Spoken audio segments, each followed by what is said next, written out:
శ్యామలా గారు ఎలా ఉంది మేడం మీకు? ఈ మధ్య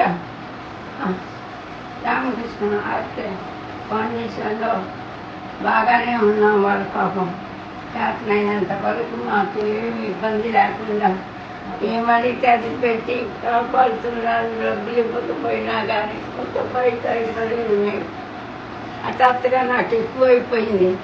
హాస్పిటల్లో జాయిన్ అవ్వాల్సి వచ్చింది. ఇంతకంటే బెటర్ ఇది కోసం అప్పుడు మహతి గారు నాకు తెలిసి చిన్నప్పుడు నాతో హెల్ప్ చేశారు. ఆవిడ వచ్చి హాస్పిటల్లో మాకు చాలా హెల్ప్ చేసి అక్కడ బ్యాలెన్స్ కట్టలేకపోతే ఆవిడ కట్టి ఎన్నో రకాలుగా హెల్ప్ చేసి మళ్ళీ ఆర్కెస్ట్రా తిరిగి చేర్చింది. ఇప్పుడు ప్రస్తుతం మేము రామకృష్ణాలో ఉన్నాం. కానీ వారు చాలా డబ్బు ఖర్చు పెట్టారు మా కోసం. పెట్టలేరేమో మాకే సిగ్గుగా ఉంది. ఎవరైనా సాయం చేసి పంపించండి. నన్ను నవ్వు